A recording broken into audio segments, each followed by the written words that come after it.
That's a good way to talk about the topic today. Music. Hang on. Oh God, hang on one sec.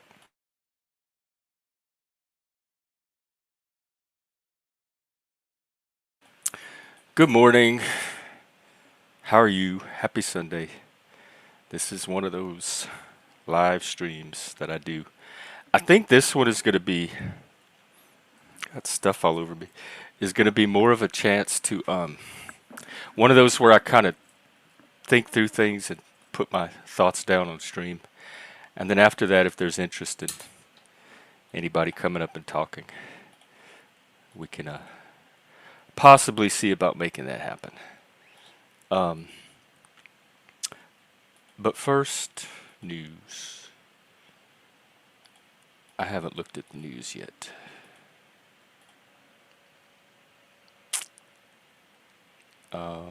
Trump hacked by Iran. Trump campaign says its internal messages hacked by Iran. I don't know more than that. I'm just reading headlines. Um, UK, Israel. I mean, Gaza, Israel, Ukraine, Russia.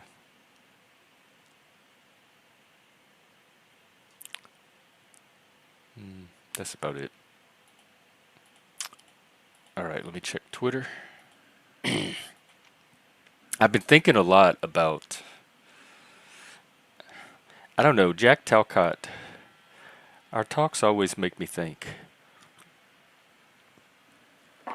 And I've been thinking a lot about that male female energy thing. Yeah, I want to read this tweet. It's from a guy named Connor O'Brien. He says, and it's about Twitter, but I think it could be applied to the Panelverse, or possibly any social setting. The worst part of Twitter is not the viciousness, shallowness, or scapegoating. It's finding out how many smart and important people have terrible epistemic standards. That means standards for knowledge, or how they know when they have knowledge, or what they consider true, what they count as truth. Demoralizing to see people you admire share obvious slop that doesn't pass the smell test. This has been my feeling ever since the DEI stuff, like George Floyd, Robert D'Angelo, anti-racism book, um, all the stuff that started coming out that year. It was almost like a flood of it coming out into the mainstream. Um, was how are really smart people falling for this? But there's really smart people that fall for all kind of stuff. Actually, astrology, um, like fringe medical treatments. Because I think we talk ourselves into things. Part of it is, hey, shit, shite. I'm not sure what to call you. Yeah, you may be first and only, actually. I'm just touching on a topic that's been on my mind since yesterday. I kind of get my thoughts down around it, and it's around this idea of male and female energy that we have in us, and we're supposed to balance or get in touch with the opposite energy than our normal energy. And I was sitting around trying to figure out, okay, I feel like I'm pretty in touch with my masculine traits. What are the feminine? What's the feminine traits? What are the feminine? What's the feminine part that I'm supposed to get in touch with? And when I started trying to figure it out and classify it, I realized that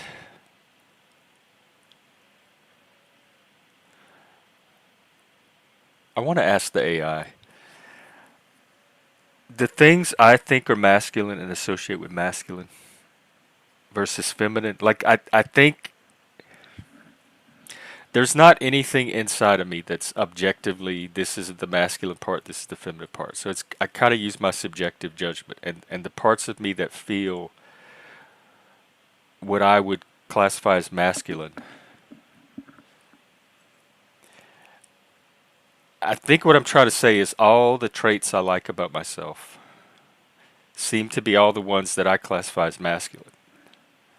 And all the traits I don't like about myself or other people seem to be the ones that I classify just arbitrarily as feminine. That's what I want to explore. So, how do you know these authentic energies, these authentic archetypes, versus just your associations with the qualities? I was trying to think of what some feminine qualities are. I have negative associations with femininity. Um, Weakness, irrationality, chaos, getting emotionally overwhelmed, like not as emotionally resilient, a hyper sensitivity or reactivity to things that don't even show up on my radar. Um, Kind of that nonverbal vibe epistemology. They kind of fill out the room, read the room, the collectivism, um, that kind of fear and anxiety of men, or just fear and anxiety in general, that feeling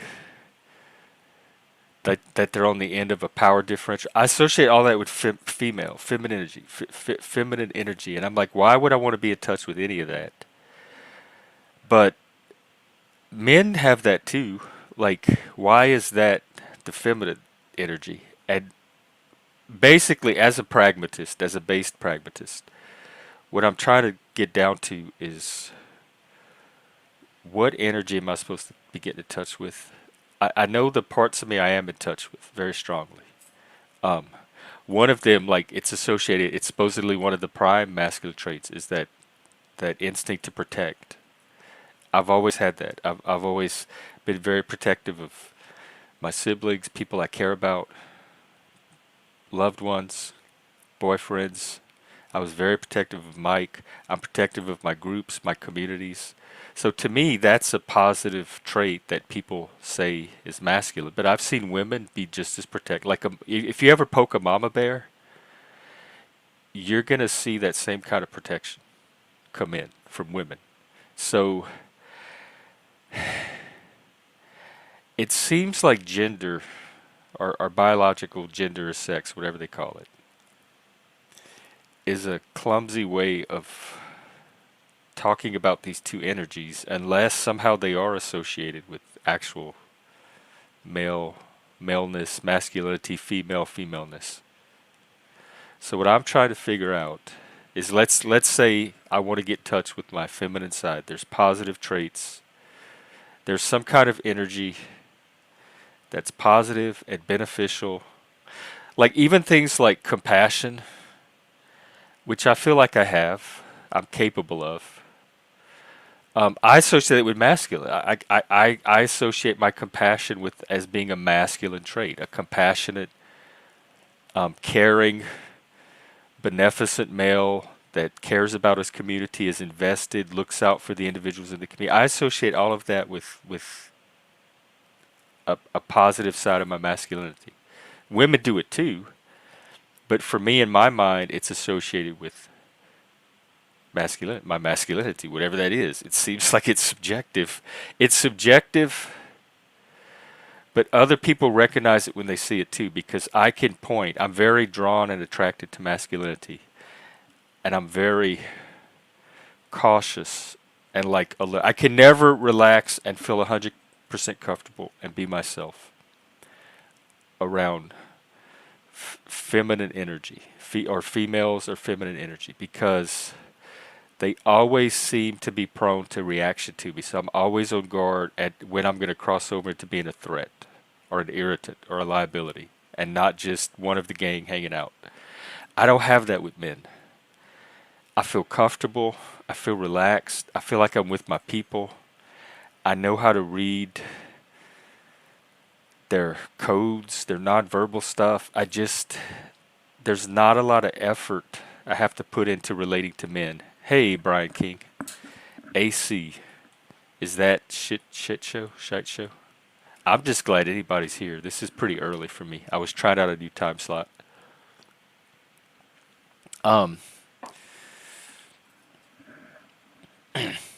I said yesterday on the stream that the supposedly feminine traits or feminine energy is all the things about myself I don't like. Like I don't like my female side. I don't like my feminine energy. In the gay world, it came out a lot like doing drag or trying drag and getting in touch with your. The gay world was very feminine actually, and even then it alienated me. Everything was girlfriend, miss thing. Everything was gendered. Like was female. Like your car was a her. Um, uh, even like a cocktail napkin sitting on a table could be a her. Like, oh, um, give her that, give this. How would I say it?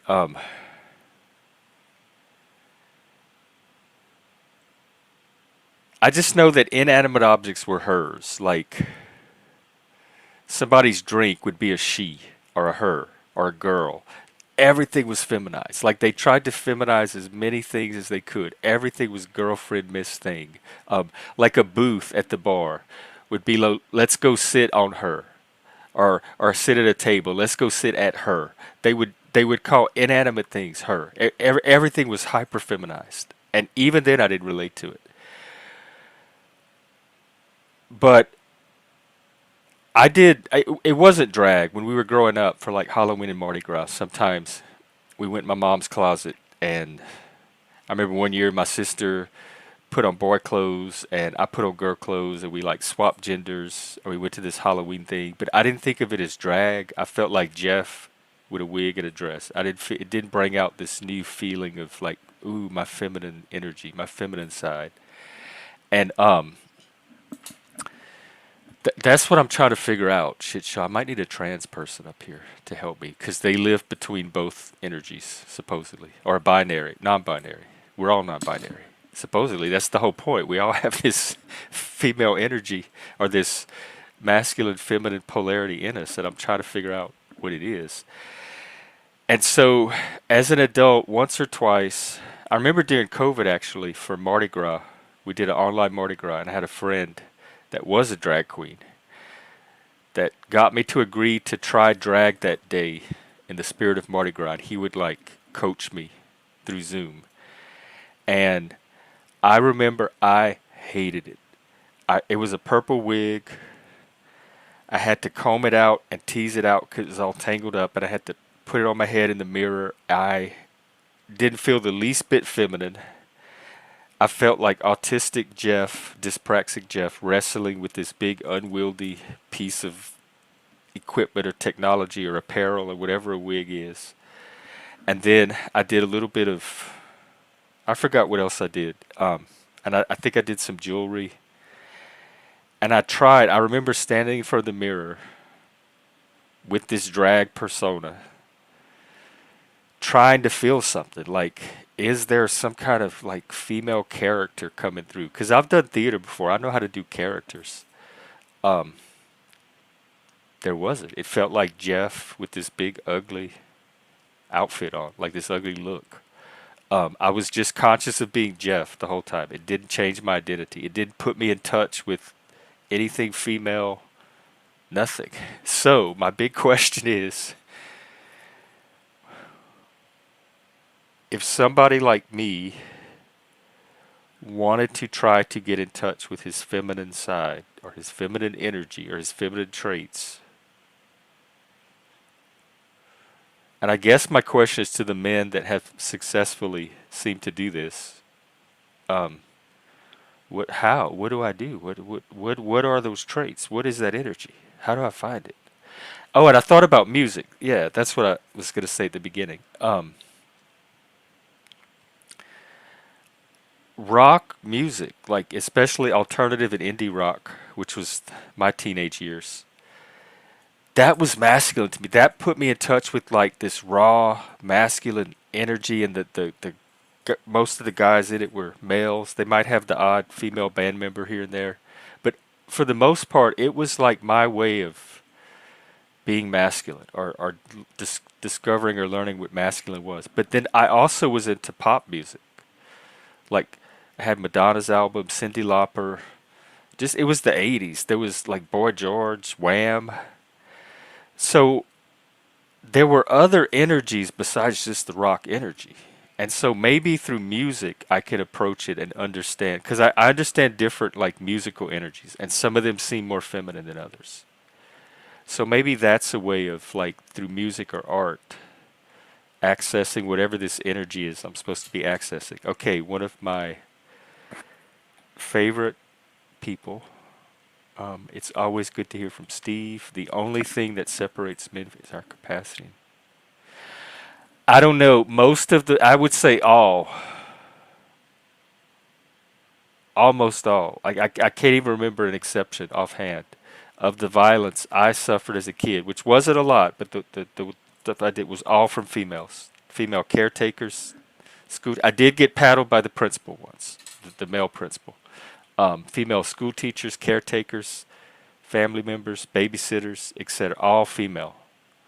The males around me growing up were very pacifist and not very violent at all. It was all associated with if there was violence that was going to happen, spankings, corporal punishment. Um, Sometimes it was actually just sadistic torture. All female. And when we played, it was the females that thought of the ways to make the games more dangerous or risky or aggressive. The boys always like played in the lines until a girl came along and said, "Hey, why don't we try this new extra thing to make it more fun?" The girls were more mischievous than the boys. So I wonder maybe if some of it's cultural. Almost all other traits. There's one biologist I was watching an interview with, and he brought up a very obvious difference between the sexes that he says a lot of people miss. A pretty objective one, and he had the host think about it for a while, and nobody came up with it. And I thought about it, I couldn't come up with it. Um, Hang on. Attraction to the opposite sex. The majority of males are attracted to females and vice versa. That seems to be a sex-based difference. My comment loses its depth. My voice is really stretchy today. My comment loses its depth because of. Oh yeah, that's fine. And I do hope that's soon. I was thinking about you the other day. Like, I'm trying to draw more of your type of content. Oh, I made my numbers by the way. I crossed my 500, so I'm monetizable. I'm under review right now. They say it could take up to a month, so at some point I'm gonna hear it's a human that like looks over your channel. I always prepare for the worst. So if anything, I'll have a Patreon or something. But the point is, as soon as I actually get monetized, I'm gonna do like a big mega stream, and I want to shift my content more toward the type that you're good at, the like really in-depth conversations about men's issues, mental health. I want some intellectual content, some deep philosophical content. So hopefully we can get more of that going here. I'm I'm pivoting. I think it's not really pivoting. It's what I started out doing from the beginning. So yeah, and good to see you. I hope things are okay with you and the job and the family. I don't know if it's still summer there or if school started up, but I hope that's going okay.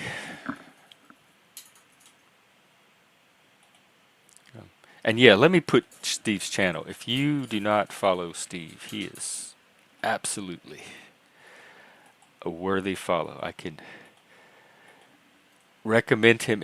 If you like intellectual content, conversations that will make you think, um, conversations about men's mental health. He has a playlist also called More of Steve, which has his appearances on other podcasts. A lot of those are really good too. So there you go. All right. So I guess that's all I have. I'll put a link. I'm doing a limited open panel, so it's gonna be at my own judgment whether or not I think you're gonna add to the new direction of the channel. I am taking a break from the drama, the panelverse. I'm open to conversations off stream on Discord, but I'm not gonna use it as content on my streams here. What was I about to do? Oh yeah, um, grab your channel.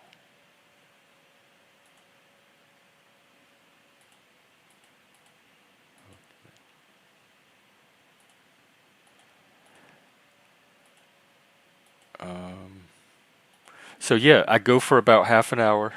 Oh, I was putting the link. I go for about half an hour, and then if no one shows up or no panel starts, then I just fire it up again later. I want to do more long-term streams too.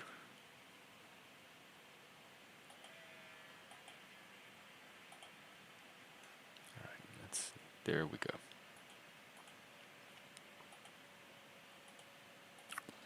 And Steve, you know, if you ever want to collaborate on something, we another reason I thought of you. It kind of fell apart before it got off the ground, as these things I want to do. But we almost got a men's group going, and I thought of you in relation to that too. We were gonna do two. We were gonna do like a closed group offline, like a confidential one, and then we were gonna do an open one that we try to live stream, so that the public kind of gets a taste of what a men's group looks like, what goes on. So we had ideas. I still do. I'm still open to all of that. It's just finding the people that want to do it. This channel, I've said many times before, originally started out, my intention was, because I started my business last year. So along with that, it was going to be a men's mental health channel, particularly neurodivergent men, autism, giftedness, ADHD, etc. 2E, twice exceptional, they call it. And I think my early content had some of that sprinkled in, a good variety of that. But that's really my when I'm trying to hit my actual target in the center of the bullseye. It's men's mental health, particularly neurodivergent men. Um, but I also try to have content around that. I try to go a few rings out, but when I'm hitting my target, that's what this channel is really dedicated to. And it's both education, like learning things, sharing things, and support.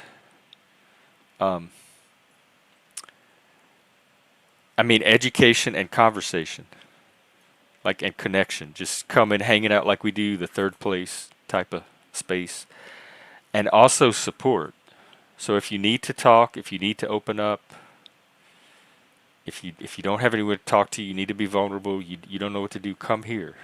We'll help you. We will help you somehow find some kind of support, either one of us in the meantime, or resources in your area, or whatever. Because many people don't know where to turn, and sometimes a mental health crisis can catch you off guard if it's the first time, and it can be scary. It can freak you out. Um, this is also a space for that.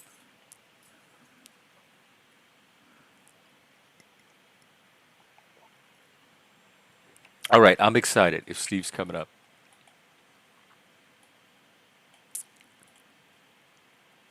So I think if Steve comes up, I will do a closed panel with he and I to start. And then, depending on the topics and where the conversation goes, if one or two people want to join after we get going for a while, we'll I'll defer to Steve and take it on a case by case basis. How's that sound? Cool. What else was I gonna do?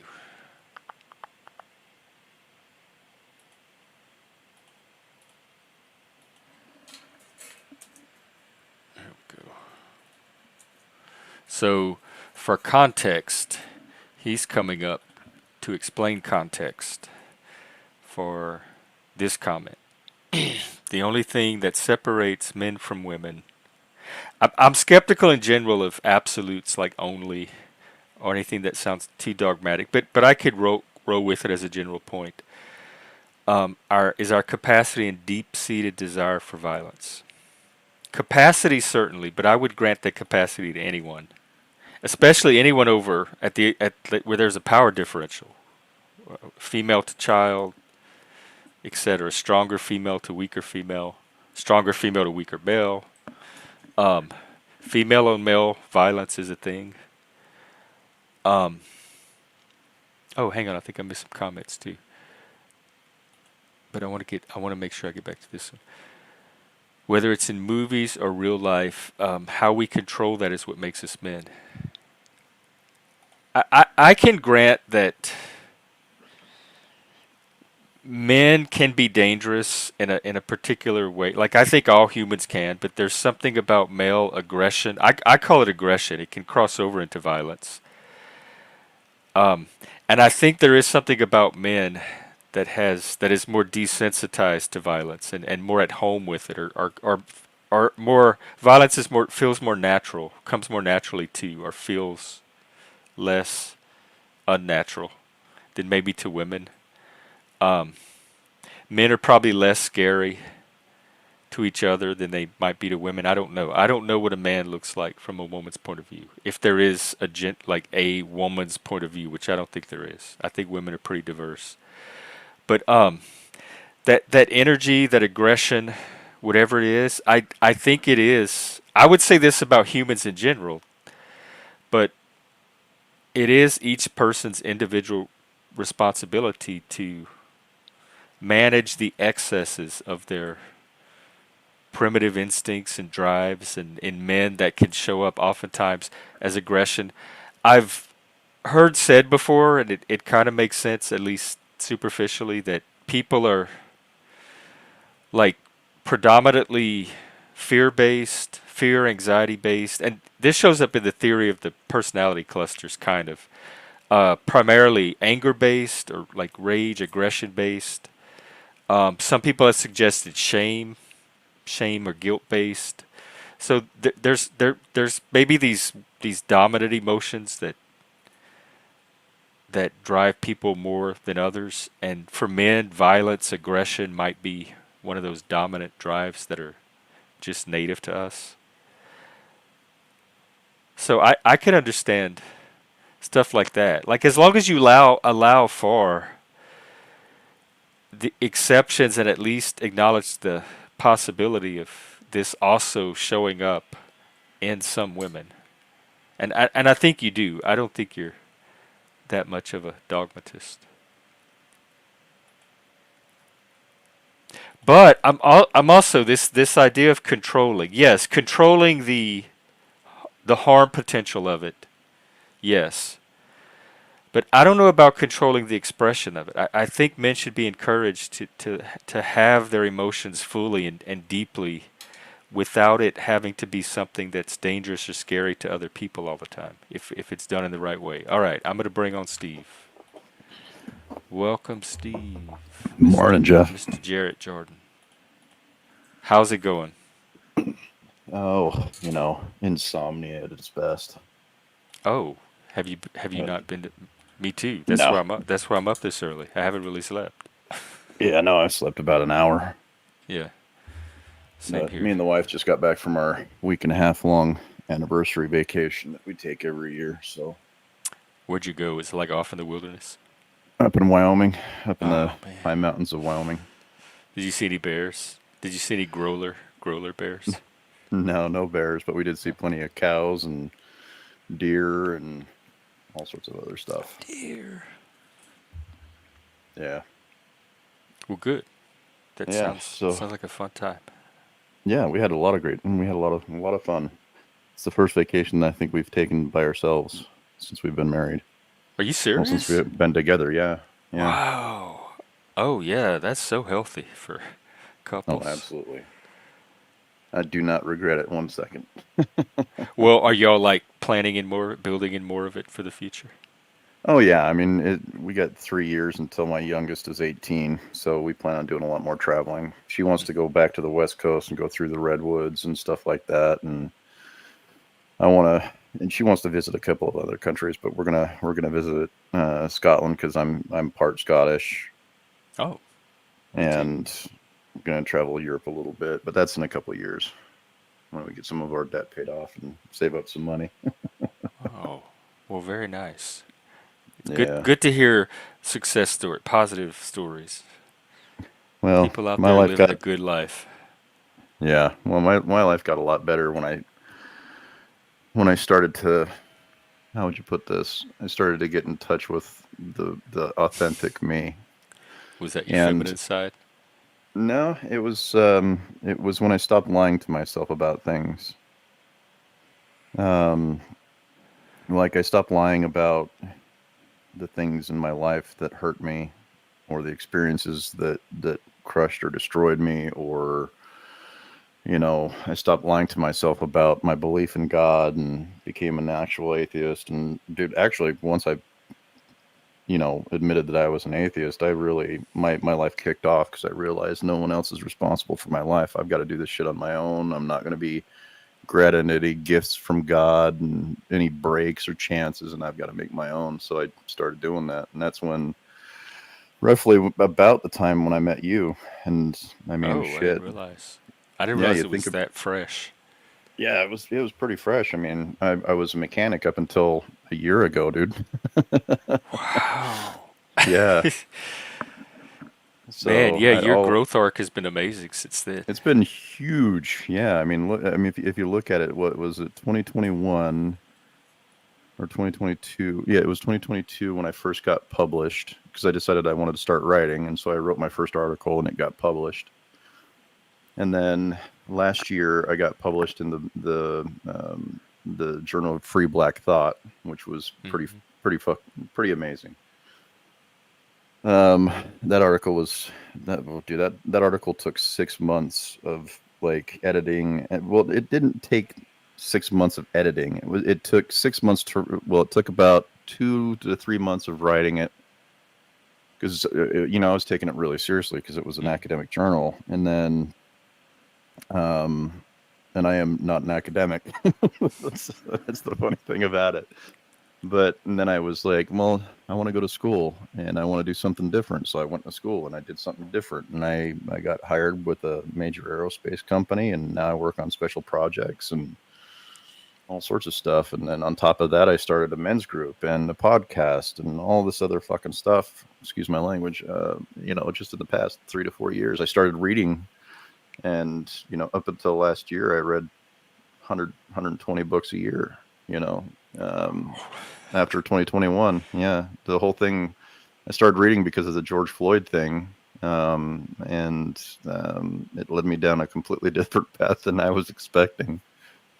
But yeah, I mean, my article in Free Black Thought was about a term that I coined called race lining, and I wrote out my explanation and my justification and my reasoning behind why that exists, and they decided to publish it, which I was incredibly honored to be chosen to do that. But yeah, all this stuff didn't start popping off until I stopped lying to myself about things, about Well, myself, you about my experiences, about everything. you mentioned that, and I wanted to hear more about that because when you say lying about the things that hurt you and crushed you, are you talking about they affected you more than you were telling yourself they were, and to like Yeah, fully acknowledge just how hurt the hurt is? yeah, a lot of things. And another thing I started doing was I started going to therapy because I used to run a victims advocate group that would investigate uh, uh, certain types of, oh, how would you put it, things that police don't usually get called for. Okay, That's the best way I can put it, without outing myself. okay. But I didn't realize how much damage that had done to me psychologically just over 7 years, and having to interview, you know, rape victims and, abuse victims, and, um, then having to interview the people that they were accusing and figuring out the truth, and then giving that information to the appropriate peoples. But it was, because the community I did this for don't exactly talk to the police a lot. So, um, the idea of consent there is much different than it is in the vanilla world, I guess you would call it. Hmm. But anyways, so yeah, I started that in 2015, but didn't stop until, um, I think it was 2 years ago. Yeah, it was 2 years ago, and I investigated one that ended up tearing a community apart and multiple arrests. I had to speak to the FBI several times, and yeah, it was weird. But that one was pretty harsh because that took a year and a half. That was the longest investigation I ever had to do. Wow. And there was 17 victims, and yeah, it was pretty gnarly. But that did a number on me. That during that period of time was the time I put a gun in my mouth. Yeah, yeah, it was pretty rough. But that's when I realized that I needed help, because it Were wasn't you because I was isolated depressed. like at the I, time, or did you I've always have been people and just isolated. weren't reaching out? Yeah, I've always been mostly isolated. I self isolate, I guess I would say, because I think a lot of men do that because we feel like we're supposed to be able to take on the weight of the world and not let it affect us. And this is one of those lies that we tell ourselves that I'm talking about. And yeah, so I started talking to a therapist, and because I realized, if I continued to do that, it was going to affect my marriage and affect my life and everything else. And so I decided to start talking to a therapist. But I didn't put a gun in my mouth because I was depressed. And I figured this out a little bit later. Was I wanted peace and quiet. I just wanted nothing for a minute. Hmm. Just give me a break for, whatever. I needed something. I needed nothing for a minute. And that's, when I pulled the gun out of my mouth, was when I realized that this is not what I really want. But that was the only time I've ever done that and was serious about it. Um, but yeah, yeah, that was a shitty time. Was that after 2022, around the same time? That was in 2021, 2022. That was the last case that I worked as a victim advocate. George Floyd was such a gateway for so many people. Oh, it That was. whole Well, it moment was in history. it was George Floyd, and the epidemic, or the COVID epidemic, was really kind of what really drove everybody online and to start learning more and stuff like that, Yeah. because it was either you were in this camp or that camp, and people were trying to figure out where they were at and all this other stuff. And so they started talking to each other, and because we couldn't see each other, it actually gave us way more access to way more experiences, because we weren't just trapped in our little bubble anymore. We were Yeah. forced to go outside of our normal little personal bubble that we'd always been a part of, and start being introduced to new ideas and new people and new concepts and all this other stuff. I mean, it took a lot of reading on my part just to come up with and write my article on race lining, which you can Google. You can I type can in race yeah, lining. I'll It's just I'll one put the word. link. Let's see. It's a um oh god, I'm so tired right now. I can't even think of the Ugh. word. But it's Is it a redlining. Substack? Journal of Free Black Thought? Yeah, Okay, I will post the link. Okay, here's Steve's but article that he did. And then you race also lining wanted is to a address this comment. yeah. Well, let me really explain really quick. Race lining is a conglomeration of the word, redlining and racism. It's Yeah, just read the article. But for Okay. this comment, really is it's not every single other trait you can think of that men and women share are unequally distributed between the two of them. And what you find is that there's not a trait that men and women don't share. There Hmm. really isn't. It's just men have the capacity for violence and to be able to carry it out on a grander scale than women generally physically can. It would only take one dude to subdue an average normal woman, right? But it would take 3 to 4 guys to subdue another man who was absolutely on a blood rampage, and I've seen that firsthand, and I've had to have 3 or 4 guys, restrain me from killing a dude. But um, that is a unique difference between the two sexes, because men have to, and we are socialized from birth to control those impulses and those feelings, and we're constantly, whether you're aware of it or not. If you're listening to this, I really want you to think about this. Think about how many times a day that you think about committing violence, whether it's excused or not. And I think if you're honest with yourself, you would actually be really surprised by how many times you do. And it's not even just thinking about it. Sometimes it's an interaction where you get frustrated. You're arguing with your wife, or you want to throw something against a wall, whatever it is. And we're constantly refraining, and we're constantly restraining, and we're constantly putting in the emotional work to not be violent and not give in to these impulses. Because when you talk about distributions, boys and men are more likely to be violent. Like our prisons are full of people who are violent, and it's a massive number of society when compared to women's crimes, which are usually petty crimes. They're usually theft or drugs or something else. There's very, very few in comparison to men, very few women who are in prison because of violent assault or rape or any of these number of things, right?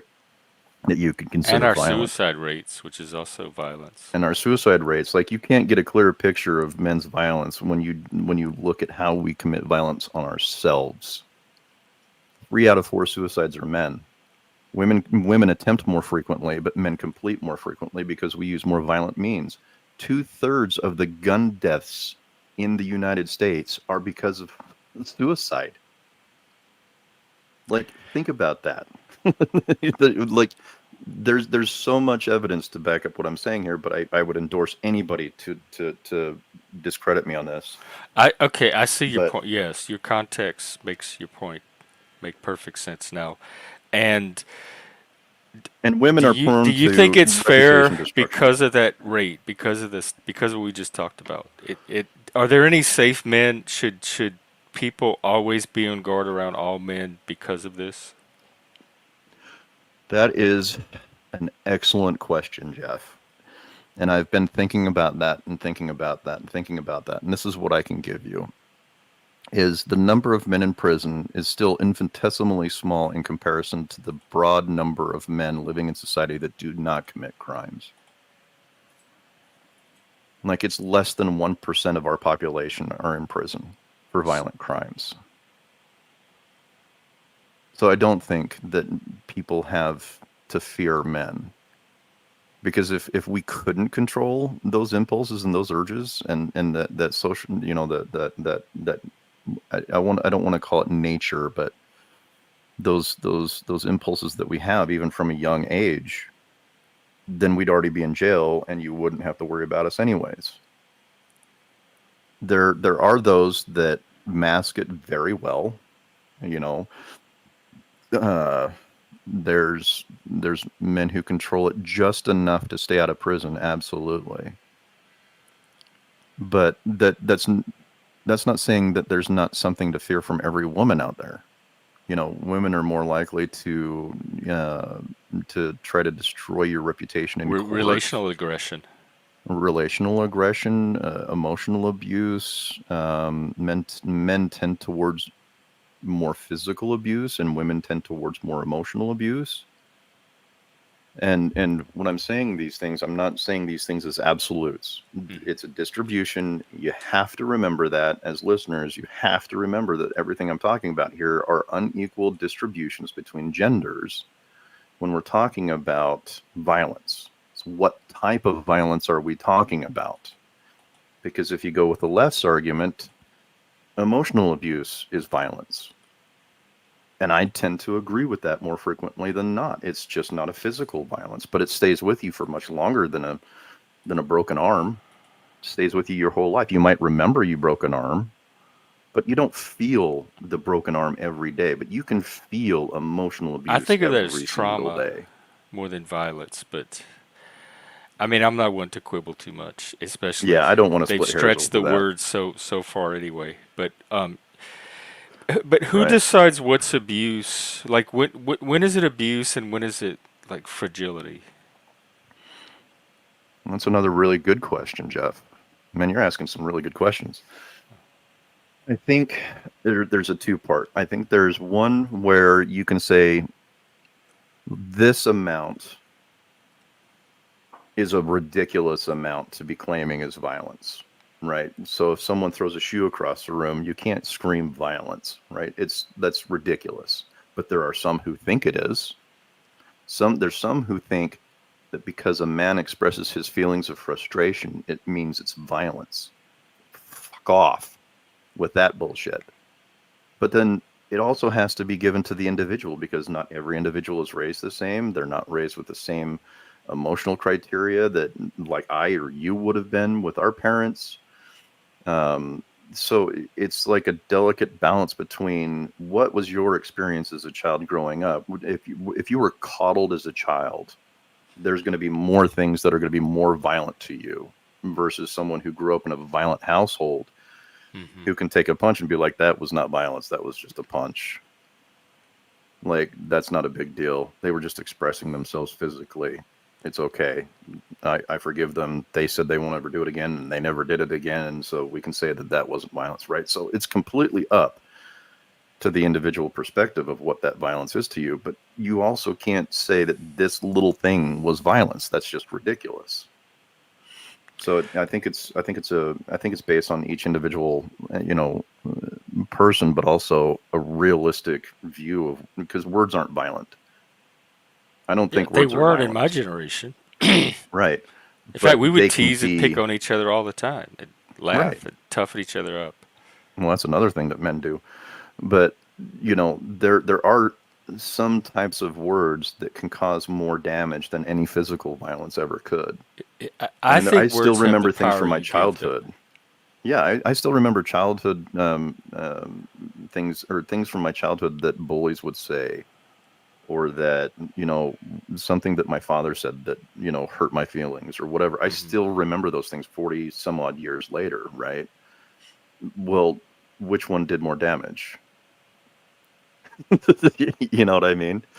The words that we tell people can affect them so long that some people never get out of the weight of the words that were said to them as children, and they But struggle with them how still much to is this the day. speaker responsible for that? Like anticipating how someone's going to react, how it's going to affect them, and then having a moral responsibility to mitigate that. Well, nobody can say something that hurts you unless you accept it.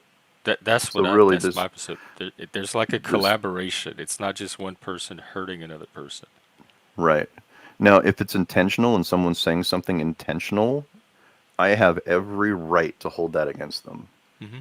I I agree. don't have the right to internalize it because if you read the Four Agreements, which I recommend everybody read the Four Agreements,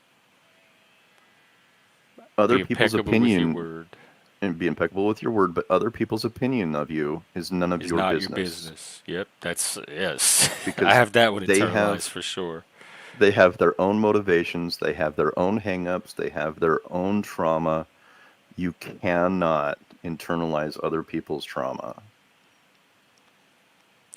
It is hard living with the stigma of violence, that cloud of suspicion and threat just because you're It male or have a male body. I think that's another thing males go through, even though only 1% of us are the ones to worry about. And not even yeah, necessarily physical violence, but that aggression, that energy that you talked about, that men have that spooks everybody. yeah. I don't know if I should say this right now or not, but Um, let's see. Well, I'll say this much, and then I'll decide while I'm talking whether or not I want to say it. But I have a large number of people who are friends with me who absolutely love me, and when they explain why, it's because I'm safe. They don't have to worry about me, right? But I'm not a weak-willed person, right? I stand up for what I believe in. I'm serious about the shit that I'm saying. I don't blow smoke up people's butt. I say the truth. But at the same time, they know I'm not saying anything to specifically hurt them, and they know that I'm not going to physically accost them, so So I'm you have their safe. trust. You like built their trust somehow. I've built trust because I view every interaction with people as a trust building exercise. I mean, everything Hmm. from talking to you right now as a trust building exercise between you and I, right? You trust that I'm not going to say something screwed up or rude or, disgusting or something that's going to get you demonetized now that you can be monetizable, right? I trust you That way more than most. Yes. I appreciate that. And I really do. And I don't take that trust lightly.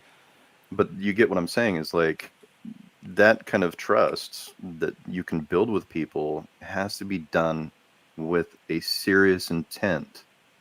You can't just whimsically go around acting like you are a trustworthy person because you haven't gained that trust. And I Right. realize that. Yep.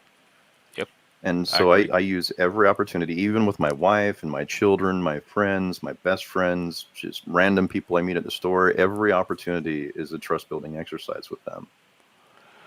Have you had like these women that felt safe around you, that saw a side of you at some point, and then suddenly they didn't feel safe anymore, or they saw you differently, or saw you as more dangerous? Um, yeah, and it's kind of weird because I live in a very left-leaning environment, even though I'm a libertarian, and so I kind of dance that edge between conservative and liberal. Like But centrism. Yep, I understand. yeah, yep. And we were discussing the topic of guns, and I was like, "Yeah, I have a concealed carry permit. I carry every day." And that was something to them that made them feel unsafe, and they How could did you not overcome believe that? that Like, I how was did you for get it. their trust back? Well, first, one of the key reasons why people have disagreements is because they don't feel acknowledged. So the very first thing that I tend to do in those situations is I acknowledge their feelings, I acknowledge their fear. I don't validate, but I acknowledge. And that's a critically different a difference there. And basically what I said is like, look, I understand your fear and I understand your fear of the violence that can come with an absolute violence from a gun. Like that's a real thing. But if you don't think that I don't struggle with that responsibility every time I put that firearm on me, you're crazy. Because I do. Because I realize every day I leave the house and I have that firearm on me, there's a potential that I could end someone's life if I had to. Like that's a real thing that I have to face. It's not fabricated. It's not Hmm. imaginary. It's not, a fairy tale. It's a real thing. There are bullets in that gun. There is one loaded in the chamber at all times, right? So that's a very, very real fear that I carry with me every day. Your fear comes from the possibility. Mine comes from the absolute. As a carrier, you mean? As a carrier, yeah. Yeah. So I said, look, I want to protect my family first and foremost. Then I want to protect myself. And then I want to protect my community. And it's in that order. Like legitimately it's like in that order. And and so it's like I know that you as this person can understand the drive to want to protect your family and yourself and the people that you love and that you care about. And there's so many opportunities where death has occurred that could have been like mass death. I mean, if you look at the shooting in Colorado, the theater shooting in Colorado, if there was only one person in that crowd that had a firearm, Would it have been 12 people that died or 6? It still would suck that 6 died, but it would be a lot better if only 6 died and not 12. You know what I mean? And so when you're talking about this thing, it's critically important to acknowledge the people's fears, but also explain in a rational way that isn't just like, well, it's my American right. That's not an argument. That's just a statement, right? You're not influencing anybody by that.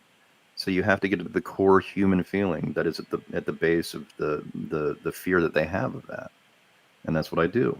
There was a woman that I was open carrying one day before I had my concealed carry permit, because I live in a state where you can open carry. And this woman stopped me in Home Depot and she was like, "Are you a police officer?" I'm like, "No, I'm not. I'm dressed as I'm a mechanic. I've got greasy ass hands and stuff like that." And she's like, "Do you really hang out with that bad of people?" And I said, "Ma'am, if I was hanging out with that bad of people, you wouldn't see this firearm right now. And second of all, if I was hanging out with that bad of people, do you think I'd be here? Probably be somewhere else, because right now I'm trying to fix my house." And she just kind of walked away, and I was just like, okay, well, that was a weird interaction. But yeah, but no, it's that's kind of, I don't know how to explain it any better than that, but that's basically how I get to the bottom of those. Is first I acknowledge the fears, I acknowledge the feelings, and then I move forward from there. And a lot of the times I'll just keep asking questions. So it just depends. But going back to my previous statement, I think that guns are He's a awesome. Canadian, though. He's just jelly. Yeah, yeah. Well, they have like 1/3 of our population, which means they have probably less than 1/3 of our violence too. So because violence goes up as population goes up. But Uh, yeah, just statistically, um, because the yeah. rates. Statistically, yeah, it goes exponentially up when you get larger number of people in a smaller area. Oh, it actually Violence increased. tends The to go up. rate increases. Yeah, it Oh, skyrockets. wow, That's why interesting. you have more violence in big cities than you do in little rural towns. And the more interactions people have, the more interactions for violence. But, anyways, I've been thinking about this question about what makes men men for a long time. And because I have a lot of friends who are trans, this topic comes up a lot. It's like what make Matt Walsh likes to make this stupid ass argument. Well, what's a woman? Okay, well, smart ass. What's a man? And he always gives some nefariously ridiculous religious perspective, and it's just like that answered none of the questions that you actually posed. And so I really I put my mind to it, trying to figure out what is it like, because I think, okay, well, I'm a compassionate, loving human being, and it's considered a cast iron frying pan. That's awesome. Oh, I would love to hear that sound. Ding! But anyways, you know, my wife is compassionate, but maybe my ex-wife was not. Maybe she was violent. Maybe I've got a female friend of mine who is extremely manly, like extremely manly. When you think about like the context of manly, she's lesbian, she's butch as fuck, she's verbose, Oh, she's that's a bull. loud. That's what we used to call it. A dagger. Yeah, but I mean, she cusses more than I do. I mean, she's more manly than I am. It's crazy, right? But she still professes to be an absolute woman, and she Hmm. loves being a woman. And I'm over here being like, okay, well, if that's all of that is true, then what makes a man? What is a man, What does make right? a man? And the What? only thing, sorry, go on. No, no, go ahead. No, I The was I only was just thing. going to say the only thing I've ever been able to come up with is how children are socialized from birth differently, and there's a lot of research to back this up. Is that for one simple statistic here is that given a girl or a boy crying in the crib, boys are 30% less. How did they word that? They are picked up 30% slower. So the parents will rush to the daughter, but they'll take 30% longer to get to the boy. Now that's not a small amount when you're I talking don't about know how they statistics. did us as babies, but But as kids, that definitely is what it felt like. Like the Yeah. girls got all the attention, and the guys were kind of on their own. Well, and it was always, oh, are you bleeding or is something broken? Well, shut up. Hmm. Rub some dirt on it. Like Yep, that's yep, and yep. and a lot of fathers did that to their daughters, but it was not the same way with boys. You didn't get coddled, you didn't get hugged, you Yeah, no, didn't we get, we did not. none of that. It'd be I like I'm you get a, grateful. Looking back, I'm grateful. oh I yeah, tell them all the time. I'm makes thankful she did not coddle us. well, it makes someone anti-fragile, which I would highly recommend everybody read the book Anti-Fragile Was by that hate? Nassim Nicholas Taleb. Uh, It's a great book, but it's a book that kind of goes into detail about how you should embrace difficult things yeah, rather than to shy away challenge from them. and Yeah, adversity. but you look at how boys are raised, and we're rough and tough, and we get scrapes and bruises, and we chastise each other when we cry and stuff like that, because it's not just our parents' socialization, it's our friends' socialization, which is a Hmm. compendium of their socialization from their parents. And so it's this culture that is built up for men that you have to be this specific way. And the shitty thing about it, though, Jeff, is that this tradition is carried on in multiple cultures around the world, just in varying degrees. In some cultures, it's still the same way, but the fathers are much more attentive and much more sensitive to their sons, but they still make them go through the same process. But it's the same everywhere you go. Like, it's a broad spectrum culture and tradition in men to live this way. What what's your take on this? Getting in touch with your female, like having both sides to you or energies that you have to harmonize or balance. What does it mean for a man to get in touch with his female side or traits or Well, positive that makes no femininity? yeah, that statement makes no sense to me, because again, you go back to what is feminine. That's what, yeah. Is my love That's where and I'm at with passion it. for classical music feminine? Fuck off. Most of the composers were men. Like, Yeah, most of them are men. What about my love of flowers? Does that make me a woman? No, it makes me a man who loves flowers. It doesn't make me weak, so I'll still punch you in the face. So, you know is what I mean? It's are like, there parts of you that feel feminine? Like when you're doing things, it feels more feminine than doing other things, like shooting a no, gun versus no. dyeing your hair or something. There's things that make me feel more masculine, but there's not anything that makes me feel more feminine.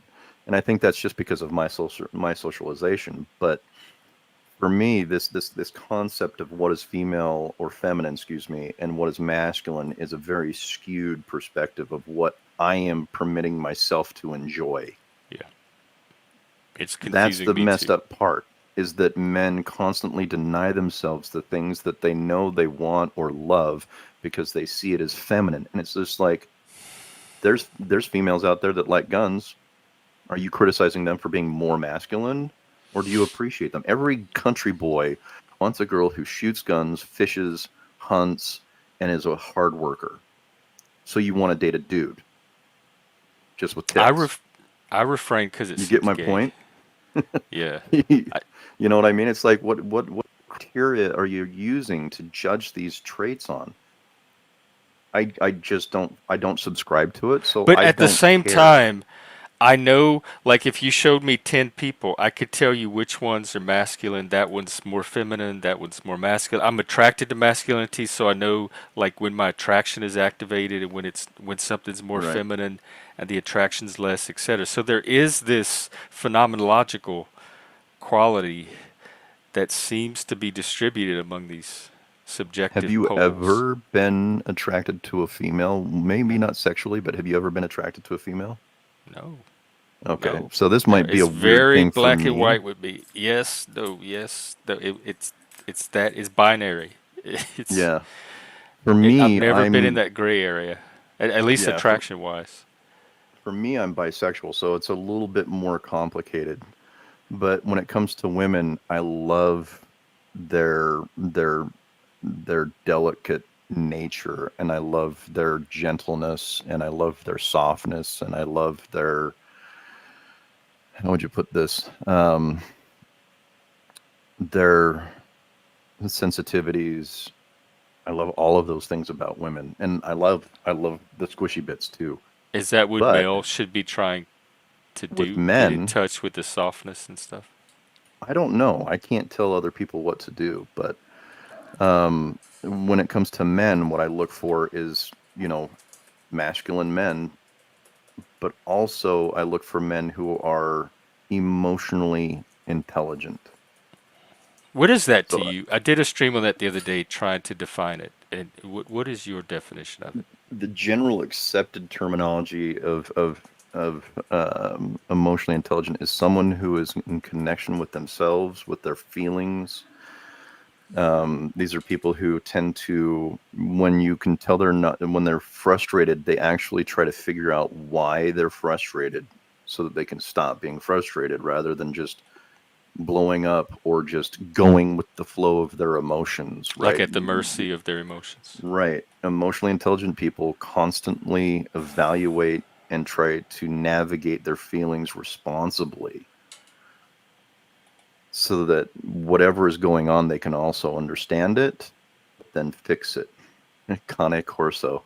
And yes, I pronounced that right. Everybody should learn how to pronounce Cane Corso. Oh, I didn't. Is that a character something? I just call her It's Kane. a dog. Oh, Yeah, a lot of okay. people call it a Cane Corso, but it's actually Cane Corso. So she's a dog mom. That's what she's saying. Yeah, She she's has definitely a dog mom. okay. I thought she had a son named Kane or something. All No, right. yeah, See, Cane Corso. I'm not. Uh, he's way more intelligent than I am. Yeah, I just happen to have a I friend can who accept has that one. That's why I definition. know. Yeah. Do you think Um, that can be taught, or do you just have an innate ability to do it, or not, like I athleticism? think I think it can be self-taught, and the reason why I make that distinction is because no one is going to learn something that they are unwilling to learn. So if they don't want to learn why they're having the reactions they have and fix and solve those, then emotional intelligence is just low, and they're just never going to discover the reasons why they do things, why they have the impulses they do, why they have the drives that they do. Why is it that I don't like hospitals, like especially children's hospitals? There's a damn good reason why I don't, which I'm not going to get into here, but there's The a damn good clowns. reason why I don't. But I don't. I still have to go to them occasionally because my son has a condition called Hashimoto's, right? And so we have to go to children's hospitals. I know why I don't like hospitals. You know what I mean? I know why dying children cry differently than children who aren't dying. I know all those reasons why, but I still have to go. And I do my best before I walk into a children's hospital. I calm myself. I reassure myself that today is not the reason why I'm here or why I was here 15, 16, 17, 18 years ago, right? Today is a different day, and I'm here for my son. That's emotional intelligence. It's getting in connection with your feelings and understanding why you're doing them. Excuse me. And understanding how to overcome those significant issues that you have. Doesn't mean they go away, but it means you learn how to deal with them appropriately. I think with men, because of that like not that emotional restraint. I think you have to fully feel your emotions to have it to develop the intelligence around them. You have to know. You have to get to know your emotions. And I think that might be what's hard for some men, including myself, to fully let themselves experience an emotion without trying to restrict or constrain it some way. It's very possible. Because I'm they're portrayed as so scary. Like men are scary enough, but a man having an emotion that's like triple, quadruple scary. And so the fear they feel for just like the violent stuff, just the ordinary stuff they have to restrain. I wonder about the capacity to develop emotional intelligence if you can't fully indulge in emotion out of some kind of social fear or fear of being a threat. I'm not going to disagree with you because I'm not sure how I would. But I will say this is I'm not sure that you have to embrace or experience them outwardly to be able to understand them.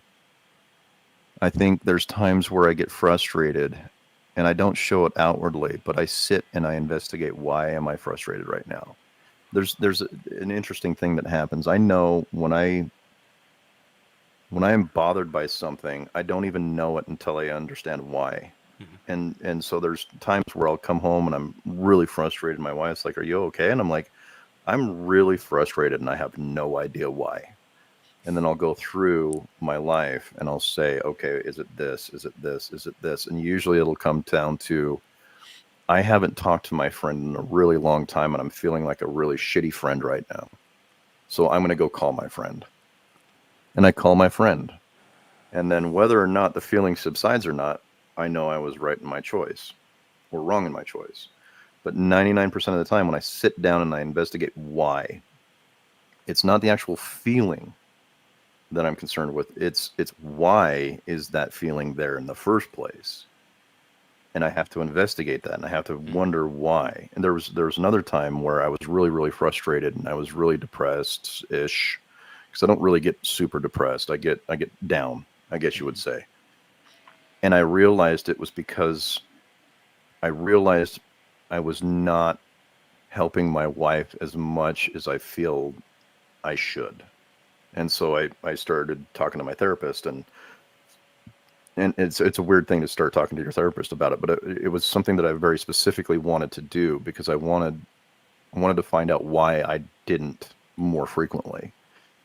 And it was a really interesting session, and as emotionally as intelligent as one can be, you can't know everything, and this is why going to therapy is so critically important. He handed me a coin. It was a Fallout coin, which he didn't know I was a fan of.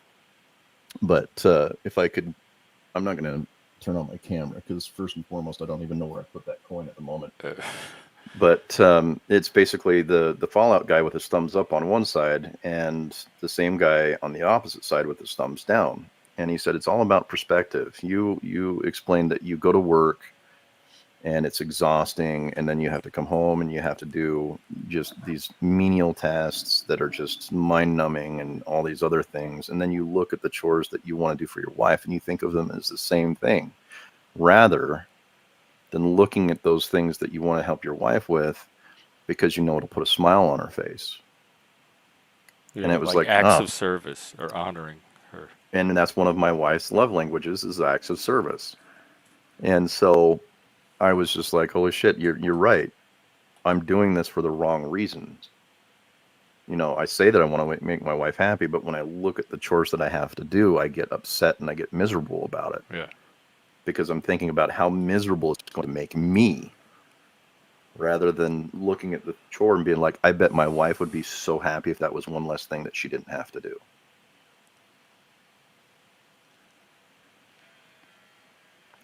Yeah, absolutely. Kane Corso Mom. Yeah, I Absolutely. think so too, Kane. I try to do that here all the time, and I get a lot of flack. I'm real big on people not policing emotion on here. Yeah, no tone policing emotions. Yeah, just And, let that's the let shitty this is thing, a too. stream. Nobody's gonna get hurt. Just let the people have whatever's flowing through them. Yeah, the unfortunate thing about being a man, too, is that we have to be responsible for other people's feelings, too. Why? Who says who? I Well, this is never signed on to that. that I know. I'm, I'm, Uh, I'm, I'm calling bullshit on it. I don't think any And adult should be responsible for somebody else's feeling. there was a really, really good short on Facebook about it was a black audience and a black panel, and who was it? It was a dude talking about, oh, what was it? He was talking about, oh, emotional men, because Oh, the woman in the crowd said, what do you do if your man is more emotional than you? I think I'm right here. But anyways, he goes into detail. He's like, he's got to go out there and he's got to deal with the outside world. He's got to deal with the shitty interactions out in the world. He's got to deal with bosses and he's got to deal with coworkers and he's got to protect himself from all of this. Why in the hell should he come home and protect himself from you? What kind of home is that if he's got to protect himself from you? And then he goes on to say, it's like if he is not responsible for your feelings about what he's expressing. Yeah. You can't you like that's one of the things that men complain about right now is that a lot of their relationships they have to police themselves because their significant others who are females feel uncomfortable when they express themselves, Yeah. their masculine selves. So when men are out, if Burrowing I'm out. wording this very, very poorly, I'm sorry. When a man has an issue with a spouse, that spouse has a tendency to get offended that you're offended at her actions. Isn't that Darvo where they reverse the victim It's exactly what relationship? Darvo is. Yeah, That happens on here a lot too, on the yeah. YouTube verse. Well, it's funny because Darvo came out of Minnesota. By the way, all the woke bullshit that you hate comes out of fucking Minnesota. Yep, Duluth model, But all that. yep, the Duluth model. Yeah. Uh, we follow the same people. Yes, we do. But your viewers might not. Oh, So I've said it many, especially when Walls got nominated. That just the Minnesota alone was a flag for me. I've yeah, said it several times on the street. Minnesota is the epicenter of wokeness. yep. Which is weird, but I guess yeah. But anyway, so Darvoing is ridiculous because if you look at someone who's innocent, they do the exact same thing. So it's basically the woke left's way But I think that's trying the to point is crush even that the innocent people. when the perpetrator, like when the one that's guilty, obviously not innocent, is doing it, it's a different situation. It's additional abuse than if the innocent person is defending reality or their reputation. Yeah. Well, And that and so we should when they probably reverse it, they try to frame the victim of it as the guilty party that's actually doing the thing, and and the abuser is the innocent victim of their aggression, and that's why it's so yeah. significant. So for all the viewers out there, just so that we're not glossing over the definition here, so you know what it is. DARVO is an acronym, and it's deny, attack, and reverse victim and offender. So their argument is that if if you're if you purportedly did something wrong, you would deny it, and then you would um, how would you put it? You would deny it, and then you would attack the person who is making the accusation, and then you would reverse the victim and offender narrative and say, well, you're the one that is attacking me because you're Yeah, the you're one the that one did the causing same thing that trouble you by accused me of doing. yeah. And this can be, you abused me. No, I didn't. You abused me. That's Darvo. That happens on here where something will happen and people will completely deny it happens. And then you rewind the stream and then you become the troublemaker that's harassing this benign, completely innocent, good person that's only here to have a chat. Your reaction to their attempt to deny reality is the problem. Your sensitivity is hijacking the conversation, etc. And they Yeah. totally reverse who's responsible for the breakdown in the conversation. One of the best things I ever learned was to take accountability for your own actions. And Yes. so if stuff like that happens, I try to, and I think I've shown this on your show multiple times. Is like when there's a heated moment, I will try to acknowledge my role in that. Be like, you know what, I probably said the wrong thing, or maybe I did say that, and I apologize. I probably said the wrong thing. This is actually what I really meant. Right? I'll try to go back and I'll try and take accountability because that also is an That acknowledgement seems of the so other easy to person's do. feelings. That sounds so It easy to is. but it's But it's some people difficult dig for a in lot of and double people. down. Ego or Well, something. it's difficult to admit one's own faults. Nobody likes to do that, especially on a But live stream in at front the of millions expense of of a viewers. relation, like you would throw loved ones under a bus just to not admit you were wrong. I think it happens without people thinking about it.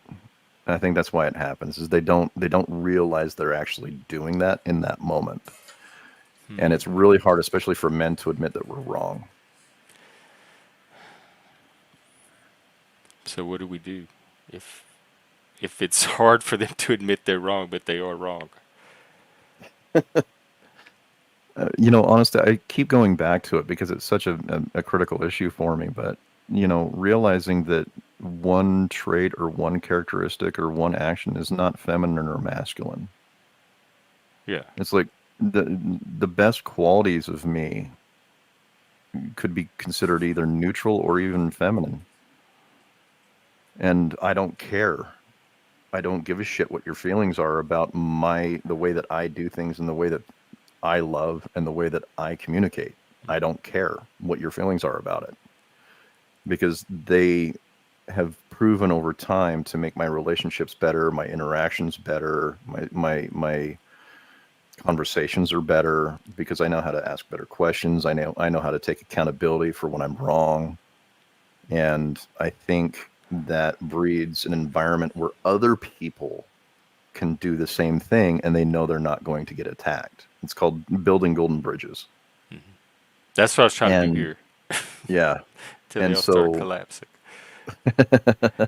well, I'm not, this is not a critical analysis of you. I'm just saying this is a statement is you have to make sure that that golden bridge is sturdy enough that they can feel comfortable walking across it to come back and have that conversation with you. And I'm not saying you're doing that or not doing that. I'm just Yeah. saying that's a part of the golden bridge Yeah. analogy. But I think the more men who are more confident and more willing to express their feelings and take accountability for themselves and to be more compassionate to others and themselves, you will start to breed in an environment that inculcates that behavior. And then that turns into culture. And then that turns into tradition. And that's how you change it. Is it starts with us. Like us men have to start doing it. It's no one else can help us. Women can't help us. Other people can't help us. It's just men. We are responsible for ourselves. Now you can assist us, but inevitably the work has to be done by us men. We have to change the climate and the conditions that we live in. Yeah. Nobody else can do it for Yeah. us. I've been saying that a solution needs to come from within men, men Well, group. originally I disagreed with you on that because I'm a little bit biased in this, meaning I Because you're see. lefty. Well, no, it's not because I'm a lefty. It's because I realized how much my wife has given me an environment to be able to do those things herself. So she did it, not other men. But then I started being with other men, emotionally, Yeah. like with the men's That's the groups or part she can't here. give you. She can only take it so far. Right. She can only take it so far. She's proven to me that a woman can do it. But now I need to know that men can do it. And so the men's group that I started has proven to me that men can do it. And then being on here has proven to me that men can do it. And it's an indoctrination of that behavior into male culture that is going to change it permanently. And I think so. This is where I come from. I like to argue like Charles Love likes to argue. And I don't know if people are familiar with Charles I Love. love Charles Love. Charles Love is Let me find amazing. his channel. I got to interview him on Charles Ekikotu's channel, Critical African Thinkers. And one of the questions I asked him is how do you argue so effectively? Because I couldn't figure it out. And that's pretty weird for me not to be able to figure out how somebody argues. But he said this. He says, First and foremost, give your opponent everything they want. So if someone is saying, well, men are violent, men are rapists, men are pedophiles, men commit more violent crime, be like, yes, they do. Now what? Now what's your solution to that problem? Who's going to judge, and how much is it going to cost? And so what I do is when people argue this, and this is my main argument for men, is that yes, all those things are true. Statistically, they are absolutely true. But that's not a solution for the problem. That's just identifying the problem. If you want to fix the problem, support them. Support men getting mental health help.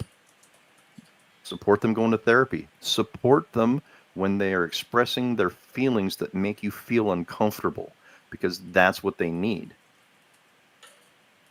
So if you want to fix the problems that you say you are so much against, that men are the problem and that you would rather choose a bear over a man, figure it the hell out, because they need you.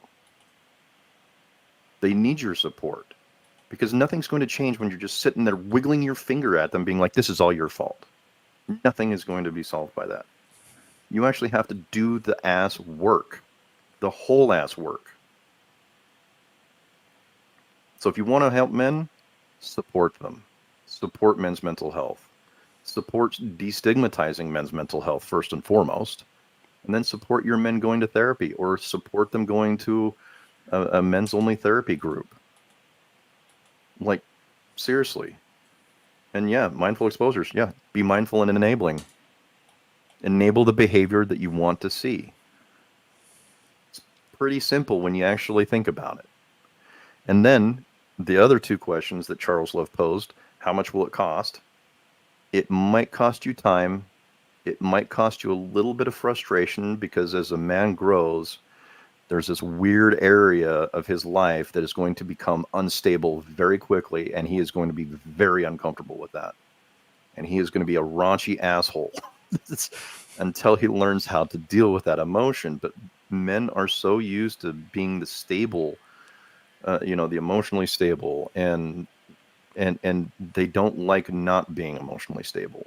That when they become emotionally unstable, they become the only other emotion that they can feel, which is frustration, because it's the only other emotion that we're allowed and permitted to express publicly. We're not permitted to express violence or anger publicly. Otherwise, we're a danger to everybody around us. And then the Yeah, and I last one think that's is low. Oh, go ahead. well, the last one is who gets to decide, which is really easy. You do. You get to decide what level of involvement you have in creating a better world where men aren't creating as much violence, where they're not creating as much rape, where they're not creating as much pedophilia, right? You have that opportunity to do that. You have the opportunity to give them space to learn how to fix their problems. And I'm not condoning pedophilia, by the way. That's not what I'm doing. What I'm condoning is giving men the opportunity to figure out why they have the impulses that they do, whether they're violent or sexual in nature, that they don't want, right? Like, I have sex addiction. That's a thing that I've lived with my whole life. Even from childhood, I've dealt with sex addiction. Well, I like sex, so why would I want to fix that? Well, it has to deal with the fact that the sex addiction is an overbearing part of my life that can affect my marriage. So yeah, I want to fix it now. And luckily, over the last couple of years, and with my wife's support and giving me that space and not judging me because I have a sex addiction, that sex addiction has been getting weaker and weaker and weaker. And all I think about is my wife now. I don't think about other women. I just think about my wife, because she put in the time. It benefited her in the end to support her husband. Is sex addiction a porn addiction? Is that the form it takes Well, you've when got you're married? paraphilias and non-paraphilias. Yeah. So a non-paraphilia, it would be something like porn addiction. A paraphilia would be like horses, animals, children, stuff like that. That would be a paraphilia. So I'm a non-paraphilic sex addict, And so I'm addicted primarily to the sex act itself. Oh, to just It's kind have of it, like, but when you're married, that's not such a bad thing, is it? n- n- I well, I like it's mean, not like if you have to go out and find it all the time, right, but just it's the I wanting it all the time. it's the mind wanders in places that I don't want it wandering. See, say no more. I'm familiar with some of those places. Yeah. So I want to be in control of my emotions and I want to be in control of my impulses. And because she gave me space to express myself and she gave me a non-judgmental space to be able to figure all that out, I then began to overcome it to the point where now it's not even an issue. Like I don't have any weird desires or anything like that with other people. It's just I just want to be with her. So I think women have a huge role to play in that. Um, but that's not an end all be all answer because I mean, gay men don't have those types of relationships with women, right? You have those types of relationships with other men. So you Yeah. need men in your life that are going to have that same. And gay men are amazing at this. They really are. At least the We gay men must that be hanging I out with know. completely different gay men. You need to send your gay men over here, or vice versa. No, I'm going to keep my gay men here. Well, But the gay men that I know are incredibly, incredibly um, internalized in the sense that they understand what it's like to be a man and they understand the difficulties that come with that. I'm moving to And so they Utah. give you space. Yeah, dude, you should. I'm telling you, What you'd be a lot happier. you said that like distinguishing between frustration and anger, like when a man's frustrated can look scary and threatening and angry. I Yeah, think being able to tell the difference is part of that emotional intelligence. And that's one reason I asked if it's teachable or transmissible, if you can educate people on the different subtleties of emotion that men have and which ones are God. actually scary and which ones are just frustration. Can the general public be brought to understand something like that? You know, I don't know if I'm the person to ask that question to, but I'll do my best. I think the best way I can answer that is to give advice. And I hate doing that because that's not the question that you asked me, but it's the best way I know how to answer the question, which is when I'm frustrated or I'm angry, I literally say out loud, am I frustrated or am I angry? Actually, what I do is I'll be like, wait, stop. Am I frustrated or am I angry? And then I can identify the emotion because then I'm like, no, I'm angry that this person betrayed me. Yeah. Am I angry or am I frustrated still? Okay, I'm less angry than I was a minute ago. So now I'm frustrated. Why did this person betray me? They say they love me, they say they care about me, but they still betrayed me. They betrayed my trust. So I'm frustrated. Okay, why am I frustrated? Because they did this thing. Is there anything I can do to change it? Yes or no? If the answer is no, I let it go. It's no longer my problem. If I can change it, usually it involves talking to the person saying, hey, I feel this way about the interaction that we had, and I don't want to feel this way anymore because I love you. You're my friend, and I know you didn't do it out of malice. And usually that in conversation brings up, like, oh, I'm so sorry. I didn't mean it to come across like that. And it's like, and I understand that, and that's why I'm talking to you because I know you don't want to do that to me. I'm just expressing the feelings that I have right now because I want our relationship, our friendship to be stronger because we trust each other that when we make a mistake, we can come to each other and we don't have to be assholes to one another. We can be loving and compassionate people with each other. And I'm not judging you. I'm not casting you aside like you're some piece of, garbage. You're my friend and I want to keep you my friend. So I want to resolve this issue, right? That's I think the best answer to your question I can give you is you have to stop.